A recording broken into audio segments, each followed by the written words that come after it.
કામરેજની જનતા માટે આનંદના સમાચાર છે। ટૂંક સમયમાં જ ટ્રાફિકની સમસ્યાથી લોકોને મુક્તિ મળશે। આચારસંહિતા પૂરી થતાં આજે કામરેજના ધારાસભ્ય અને રાજ્યના મંત્રી પ્રફુલભાઈએ સંકલન સમિતિની બેઠક યોજી અને દબાણો દૂર કરી રસ્તા પહોળા કરવાની સૂચના આપી।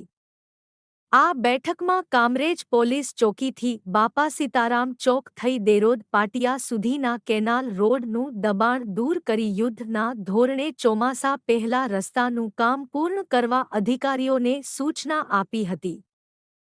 700 કરોડના ખર્ચે થઈ રહેલા ડ્રેનેજ લાઇનનું કામ પૂર્ણતાને આરે આવી ગયું છે અને 500 કરોડથી વધુના ખર્ચે પાણીની લાઇનનું પણ કામ શરૂ થનાર છે, જે માટે જમીન સંપાદન કરવી અને વારીગૃહ ક્યાં બનાવવું તે બાબતે વિવિધ એજન્સીઓના અધિકારીઓ સાથે ચર્ચા કરવામાં આવી હતી। આજ રોજ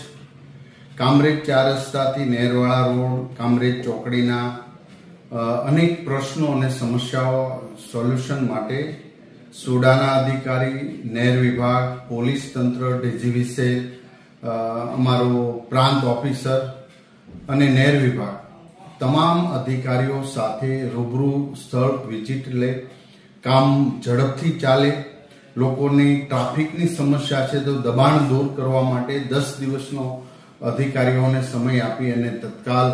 જે રોડના દબાણો છે, લોકોને યાતાયાતની અંદર જે પ્રશ્ન થઈ રહ્યા છે એ સોલ્યુશન કરવા માટેની પણ સૂચના આપવામાં આવી છે। આ અમલીકરણ ચોમાસા પહેલા થઈ જાય અને જે નેર વિભાગથી કામરેજ 4 રસ્તાથી નેશનલ હાઈવેથી અંદર જતો નેરનો ડબલ પટ્ટીનો રોડ જે મંજૂર કર્યો છે એનું યુદ્ધના ધોરણે કામગીરી પૂર્ણ થાય।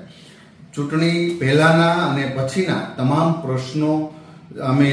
આજે રૂબરૂ રોડ ઉપર નીકળી અને તમામ પ્રશ્નો સોસાયટીના લોકો બધાને સાંભળ્યા છે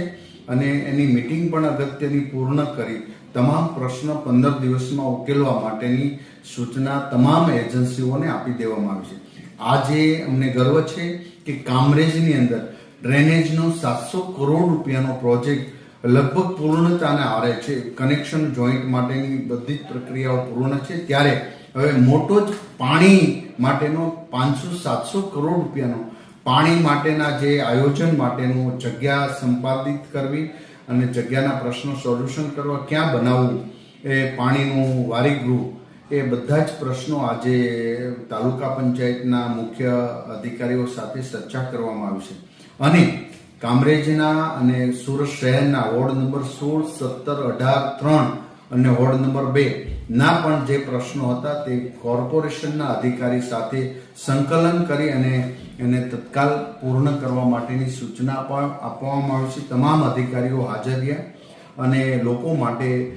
ગામના સરપંચશ્રી, તલાટી અને અમારી ભારતીય જનતા પાર્ટીની ટીમ તમામ કાર્યકર્તાઓ હાજર રહી અને ખૂબ જ જલ્દી પ્રશ્નો સોલ્યુશન માટેની પ્રયાસ થયો છે,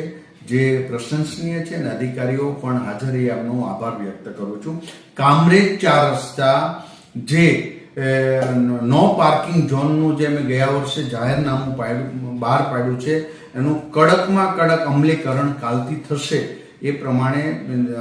કામરેજ પીઆઈ અને પોલીસ તંત્ર સાથે પણ અમે મીટિંગ કરવામાં આવી છે। આજના આ પ્રશ્નો, તમામ પ્રકારના પ્રશ્નો